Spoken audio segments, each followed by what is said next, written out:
Hey guys, welcome to the Fellow Yellows podcast. I'm your host, Joe, followed by my co host, Mikyla. And today is going to be a little bit of a special episode, something we haven't done before. We are going to read a short story by Nadia Schluter. Schluter, I think. And this short story is called The Dark Assailant.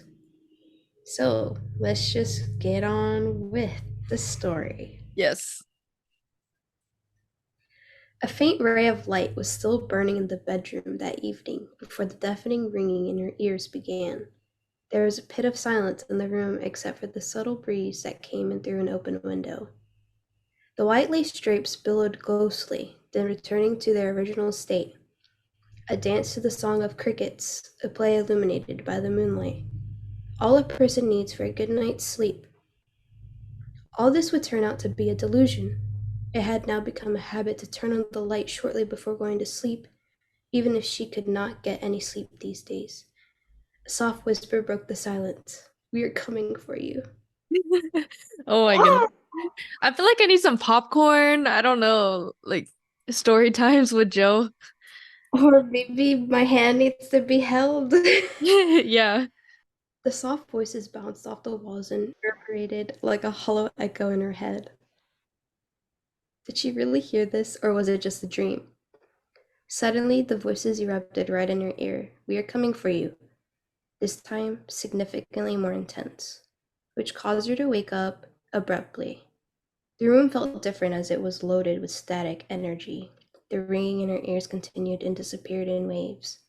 Faint at first, like a slight hum in the distance, then swelling up in a deafening and all-encompassing sound. When Jocelyn, also my name, which is creepy, anyways, Very creepy. when Jocelyn had a clear state of mind and really thought about it, she would always compare it to the sound of static on multiple televisions. Then she would imagine a room full of televisions stacked on top of each other, occupying the entire room to the ceiling, with the light constantly shifting in a blur of black and white. Slowly, her consciousness returned to her, and she felt goosebumps on her skin. Not the kind of goosebumps you get when you were cold, but the kind that alerted you in the dire situations. A bodily response letting you know that you are not alone, and that in the worst case scenario, you might just have to make a run for it. It was a stage between sleeping and waking, yet her consciousness was always on edge, so she could remember everything in detail afterward. It always started with the ringing. It's kind of like a flight or fight response, I think it's talking about, but it's like a bodily response letting you know that you're not alone. Oh, you know that feeling where you feel like eyes are on you or there's something behind you walking? I hate That's it. like I heard that's like your sixth sense, like Yes. like your middle eye or something. Channel your middle eye, your third Oh, eye. that's so creepy. Dude, I get that sometimes when I'm sleeping, which is literally what she's talking about, no? You're literally the main character of this short story. Uh, continuing. Although sometimes she heard other sounds as well, voices as it seemed, voices on a strange and different frequency, as if they were on a different channel. People talking over each other about everyday things that happened, and sometimes she seemed to recognize some of these voices. Occasionally, she would hear colleagues from her work in a buzz that was nearly inaudible, while other times she would hear her parents' familiar voices, clear as day.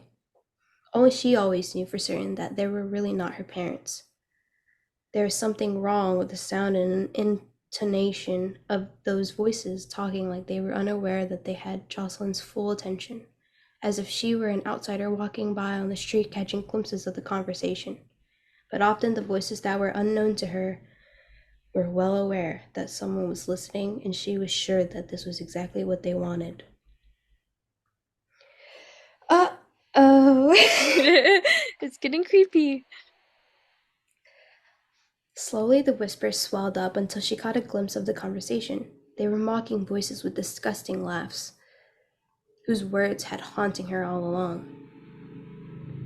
We are coming to get you. The feeling of certain doom came over her that whoever hears these words or sees the ones who whisper them will find their end. But the question remained how. She did not hear any voices this particular night, though. Sorry for the outside noises, guys. It's My adding kind of to the ambiance, so like build up. I don't know. At first I was scared. I was like, wait, what? I can't really control it. I'm sorry. And I'm like having some stutters here and there, I feel like. No, you're doing amazing. Thank you, thank you. This time, there were footsteps. It sounded as if someone was dragging something heavy up the stairs at a slow pace until the footsteps came to an abrupt halt outside the door. The known tingle of goosebumps started from the toes. The unpleasant feeling slowly crept up her legs and up her spine, making the hairs on the back of her neck stand on end. The paralysis set in. Go away! She heard her own voice shouting loud inside of her. The danger was lurking and she was not safe now. The delusion of the serene room was gone and was replaced with darkness. There were distorted shadows on the walls that seemed to move. She could not save herself even if she wanted to. This time it was too late and there was nothing she could have done or changed about the situation or the order in which it happened. Not only were her muscles paralyzed, her vocal cords stopped working as well. She could not utter a word or sound. There was no one to help, and any attempt to scream for help had proved despondent. Her throat seemed to be closing anxiously. Much pain and effort were needed to take in even the smallest amount of air. The drops of sweat began to collect on her back before slowly trickling down her spine like little pearls. She broke out in a sweat of panic, as one would say. She wanted most of all to postpone the inevitable, that moment when she had to open her eyes. She wanted to postpone what she would have to force to be seen. Jeez. Postpone what she would have to be forced to see.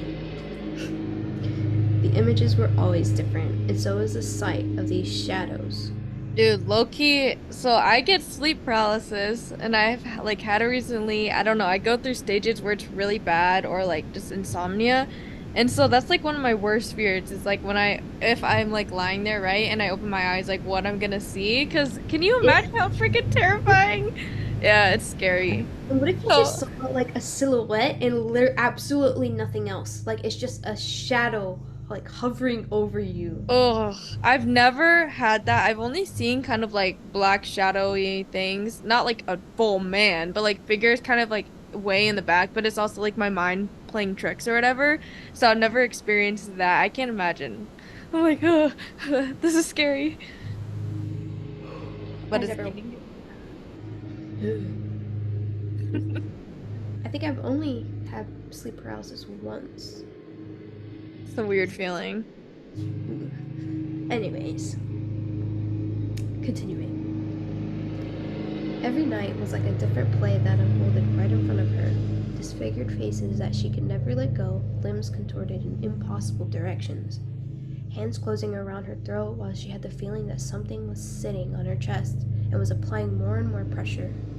A body crawling against hers under the covers, and when she woke up, she would discover that there was a small dent in the mattress in that specific spot. Bro, what? Ugh. Still, she knew she could not avoid her own curiosity, and that curiosity always trumped the fear she felt inside, which later on she hated herself for. She cursed her own curiosity over and over again, but still, that did not stop her from opening her eyes, not even once. Her heart began to beat louder as she feared it would burst out of her chest.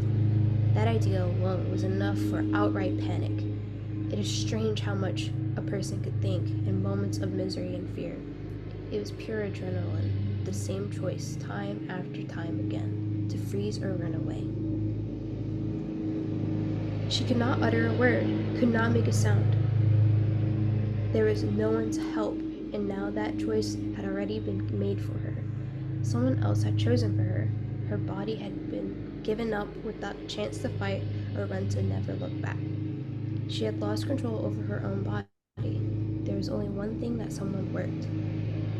She could open or close her eyes. The fact that one day she would not wake up was something she was strangely sure of. A gut feeling she had deep down. The fear was irrepressible. She did what had to be done and opened her eyes, unsure, frightened. Her throat was being wrung like a wet towel as she started gasping for air. A shrill squeak escaped through her lungs over her pursed lips, a stiff, shivering stripe that seemed firmly glued. Tears streamed down her cheeks and got lost in her neck while she tasted the salt of them on her lips. She saw it happen in the reflection of the window opposite her bed. At first, she saw her own anxious silhouette clinging to the bed. Damn, so she's like possessed, basically. It sounds like it. She's having like a panic attack though, so like is it just describing like what she thinks is happening because she's True. Like out of the what to control. yeah. Then the door of the bathroom behind her slowly opened, and the creaking sound of the hinge was almost deafening. As the door opened wide, a stream of intense cold air suddenly blew in the room, and with it, the sudden stench of decomposition. Ill. The Yeah. punch smell quickly filled the bedroom, and the air seemed to feel denser and heavier while descending upon her. While the big and dark void in the doorway, she felt like she was being watched. Whatever was watching her from the darkness watched her for a while before slowly a shadow started stretching across the oak floor. The shadow stretched further and further as it crept over the walls from the floor and took the form of a tall, imposing figure. It seemed to continue moving through the walls, passing the mirror in which she could see the shape. Eventually, the shadow stopped behind the wall of her bed. Then, from the doorway, a creature swiftly followed. 5 long, bony fingers formed around the corner of the door, which were not human in shape or size. With its remarkably long, razor-sharp nails, it clung tightly to the door frame and left deep scratches in the wood. Those scratches would be immortalized there, and no one would ever know who, or rather what, had inflicted them. The creature started to crawl towards her bed. The motor skills were incoherent, and its body parts swayed and twisted. Hideous claws with which it dragged itself forward, that twisted, thin body, she heard crackling. And then suddenly it was gone as she just caught a glimpse of a foot disappearing under her bed. Something strange was happening this time. Oh, so it's like literally stories from when we're kids. Something hiding under your bed, like don't let your foot hang off the bed or else a monster's gonna grab it. Some I shit. know. Or like I hated putting my like hand, both of my hands kind of like I'm praying, under my pillow and then my head on top of the pillow. And then my armpits, I hated like if someone reached under and like because it's such like a Oh, I feel like it not that it's like an intimate area, but it's like you're I so don't know vulnerable there. if it's vulnerable and so like it just the thought of it being like touched, I hate it. Like first of all, it tickles and ugh, it was basically like leaving your foot dangling out the bed for me. Everything was different from the previous visits of the shadows that besieged her. Yeah.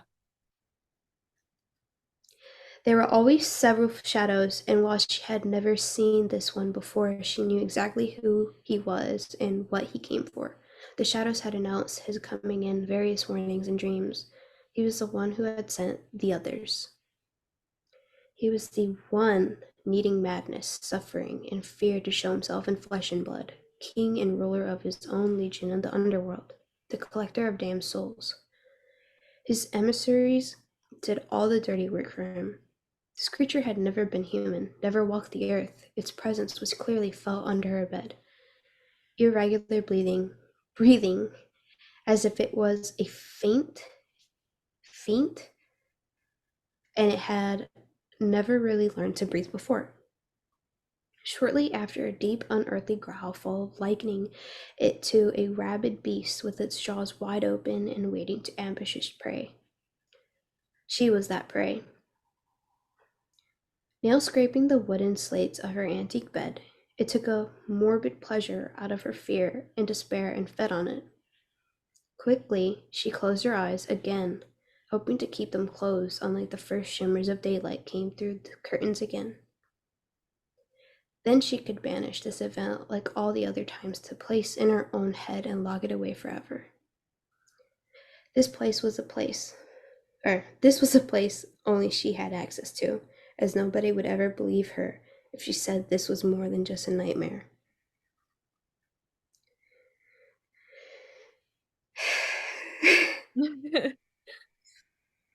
Sleep paralysis, as others would call it, but she knew better. This was an intruder, something wicked. It seemed as if the agonizing minutes passed like hours. Very slowly, the feeling of relief came back when after some time, she heard or saw nothing. After all, was it all still just another dream? It was, she assured herself, another hallucination created by her subconscious. She felt the gravity of fatigue pull at her eyelids, and finally she became very sleepy. With a deep sigh, she gave into her tiredness. Oof. I see a little Typo. there. Jocelyn. I'm gonna read it as it says. Okay. Jocelyn had finally been able to calm herself down a bit, but as she wanted to close her eyes to rest, she noticed something about the reflection in the window. The reflection suddenly seemed distorted. Everything had become blurry. Images flowed into each other in a watery but gloomy color palette. As suddenly confusion gave way to understanding when she saw something move behind her in the image opposite of her. No! There it was again! The black mass behind her grew, stretched, and she had that unmistakable feeling that someone or something was standing behind her. She lay there, hopelessly, with her back turned. The darkness seemed to contain a core of emptiness. It was a paragon of death, and it had never left the room. God forbid if this is what awaited us after death. It was like the dark shadow you saw out of the corner of your eye when you were home alone at night. A dark image in the corner of your eyes, making you doubt whether you really saw something move. That which you later laughed off as paranoia or trickery of your eyes, but you still felt uneasy afterward. Dude, literally. I remember as a kid, like seeing some figures, and when you like turn off the lights, it's dark and you run up the stairs because you don't want it to catch you or something. That was Yeah. me all the time, bro. Because I'm like, I remember just, your eyes play tricks on you, and I was like, oh, hell no. Turn off those lights. And I ran upstairs, bro. Dude, I actually had a moment too, kind of like that. My house is already really dark because there's not a lot of windows, so I don't know. But so in my bathroom you could see across if you're in the dining room and the door was open and there's a mirror right there. And like just outside the dining room, like our vacuum cleaner was set aside and it was like right in that hallway where you if you look straight across you could see the mirror and you could see yourself, right? Well, I was walking past and I freaked out. I screamed because I thought so, and I was home alone, so I was like, I'm not Aw. supposed to be seeing anybody. And I thought I saw like a figure just standing in my mirror, but it was just a vacuum standing. But it can look like it. Oh my Yes, goodness. it looked, I was so freaked out. Blech. Bro, I think we were driving back from somewhere, me and you, like a while ago, and it was dark and it was late, and I think it was a cone or something on the side, and we all thought it was totally a man just on the side of this like weird ass road. Do you remember that? I do. That happened to me too. This was like back when me and Brayden were first dating, Yeah. and we just got back, or we went to that drive-in, and we were going back home, and it was really late, like almost midnight, and I was so tired, and I had to drive back. And I just remember seeing, those like reflective signs, Yeah. and it was like a curve, like like a slight curve on the highway, and it was going uphill. So I thought it was like a man in like a vest standing Oh. in the middle of the road, and I'm like, oh my God, what am I gonna do? You're like, Like, oh. if I hit this man, I'm like screwed. Because like, what is he doing in the middle of the Yeah, road? And literally. like, stop in the middle of the road because that's scary. But anyways, why does that happen? I don't know, it's scary. I think there should be more like street lights or like I don't know, lights on those roads because it's so dark and that's why you're tired and your mind starts playing tricks. I don't know. That's what she sounds like she's going through. Something scary. The thing's long arms hung limply at its side, with those claws curling inward at the end, waiting. The hissing started to increase to a deafening sound, but she heard nothing else. She felt threatened as if she was in mortal danger. The thing was not there to scare her, but to hurt her. The panic increased, and all she could do was cry and let another annoying squeak escape her lips. The squeak in her voice then mingled with loud sobbing noises. It was hopeless. This realization finally dawned on her. There was no choice but to surrender. Desperately, she tried with all her might to press her thumb against her palm. She truly felt that if she could achieve this, she would soon enough be back to the reality of an empty bedroom. With a sigh of relief, she would talk herself into a delusion of safety, as she had done many times before. It was exhausting. A battle she could never win in a never-ending war against fear itself. The creature then slowly began to bend over, causing the ringing in her ears to swell to a sickening loud noise. That lugubrious, I don't think I've ever seen that word before. lugubrious, lugubrious. Wait, I'm looking it up. Intermission. Hold, please. It's like when you see words spelled out, you're like, what the? But I don't think I've ever seen that word used. Oh, melancholia or melancholy. Oh, the more you know. It means mournful or looking or sounding sad and dismal. Okay, that lugubrious darkness above hers as it was pulling her back to lay face up. Nostrils dilated as it sniffed her pheromones deeply and took in her fear. Ugh. Controlled, it then moved to the foot of the bed, only to stare at her for a while with those glowing yellow eyes that almost seemed reptilian. Vertical shaped pupils, fearsome and predatorial, moved fleetingly back and forth. It bared its pointy teeth and smiled at her with a menacing and sickening grin. Slowly it sank to its knees, assuming a stooped position from the edge of the bed. The only thing visible were those yellow eyes that seemed to glow in the darkness. Never could she lose sight of those eyes. She felt movement in her sheets and then saw the creature's claws disappearing under her blankets. Razor-sharp nails worked their way up her legs, leaving deep, burning scratches on her sensitive skin. It felt like she was being gutted. The pain was unbearable. The bump under the bed sheet grew larger and larger as its head and body soon disappeared under the blankets as well. The weight of its dead body on top of her was immense. Slowly, the face that was still underneath the blankets started appearing right in front of her face. It was so close, they almost touched. Jocelyn was truly horrified by this moment. Torment! The blanket slowly began to glide to the foot of the bed, as if some unseen force wanted to pull it away to reveal this creature in all of its glory. For a moment, they were staring deep into each other's eyes. Its grin still hadn't disappeared, and it became even worse. It moved on top of her chest, closed its long, bony fingers around her throat, and began to apply pressure. Its sharp claws pierced her skin, a truly hellish feeling. Bro, I'm Swift, not gonna lie. This sounds kind of freaky, bro. I'm like, can you imagine like just some like alien figure on top of you but and why like is the wording like the bump under the bed sheet grew larger and larger, and then bony fingers around her throat? This is weird. The alien guy is a freak. That's what we've learned. this writer, her verbiage is really good because like I can picture everything and like kind of feel that intensity. Yeah. Whew. Alrighty. I feel like a pastor reading out of a Bible.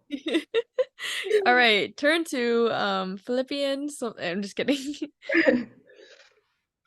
Suddenly, she heard a loud banging around her. There was knocking on the walls, doors, and windows, as if an angry mob was trying to force their way in to enjoy the scene that was unfolding. Dazed, her eyes searched the room in desperation for the origins of the sounds around her. All the while, the pressure around her throat increased. Its grip tightened with all her might. She tried to scream one last time, but nothing came, just a sound of gargling. The figure was aware of her desperate attempts. She was helpless, and it was visibly enjoyed this sight, as if it only wanted to torture her more by first instilling more fear into her before confronting her with her fate. All the blood in her body seemed to rise to her head. She heard the pounding of her heart in her head, but with every second it seemed to fade more and more. So that is what it feels like to suffocate while death keeps smiling back at you. The air had left her body and had no intention of returning. Her eyes bulged and her head felt increasingly heavy. Fragments of her life flashed before her eyes like a slideshow presentation. The hands of the clock seemed to slow down while the ticking of the clock kept getting louder. Tick, tick, tick. Why am I laughing?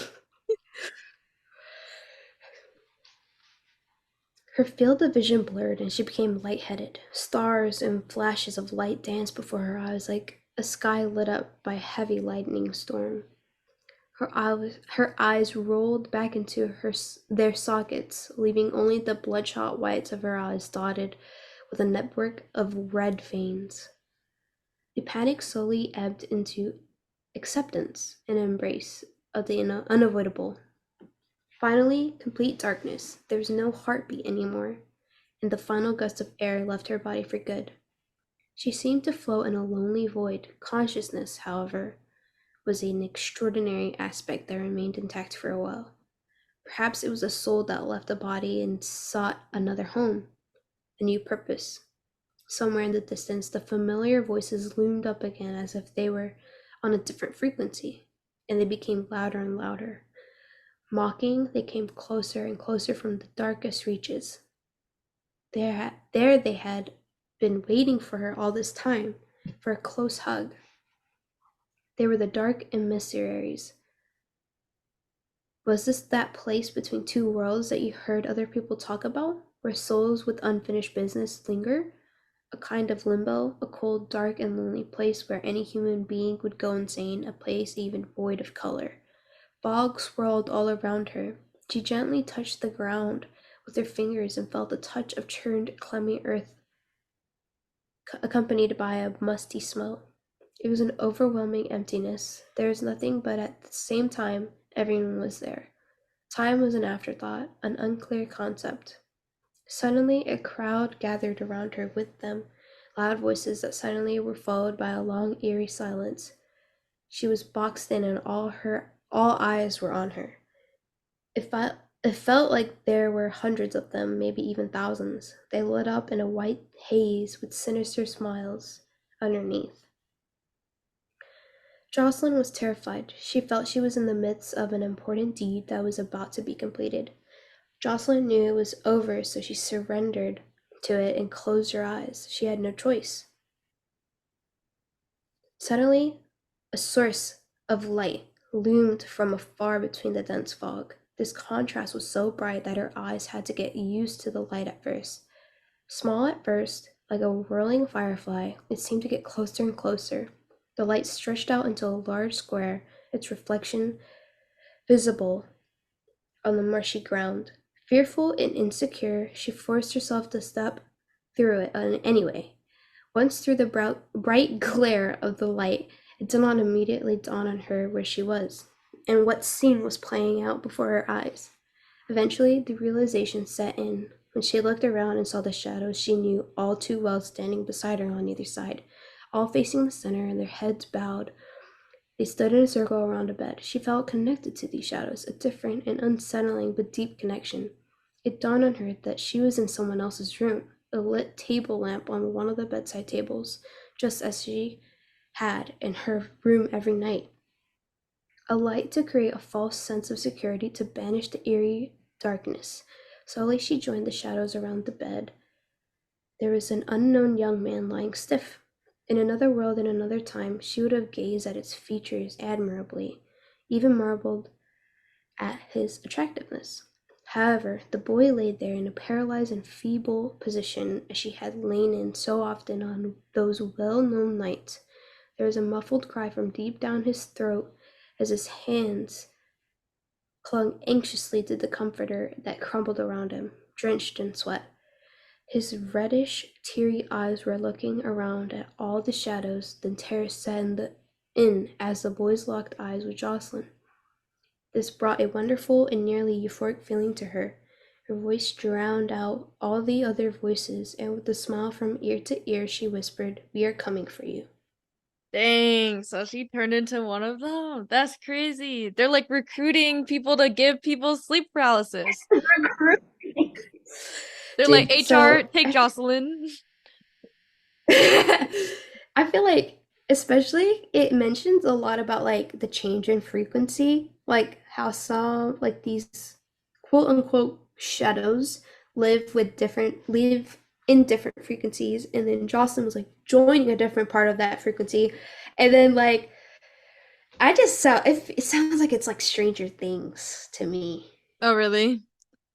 Does it not? I mean, I didn't watch Stranger Things. Well, if you have, let me know if you think it kind of sounds like it, because just a little bit. It sounds good. I mean, honestly, I would see this if this was turned into a movie adaptation. That could be interesting. Yeah. But yes, thank you for giving us a little story time. I think, this we're getting back into more books or whatever. So this is the first week of the month, and if you celebrate 4th of July, then have a good and safe 4th of July. Yes. Enjoy this weekend. Well, I guess this upcoming weekend. Yeah. Um, and thank you to Nadia Schluter for writing The Dark Assailant. Yeah, we really enjoyed it and hope you guys have a wonderful week. Bye bye.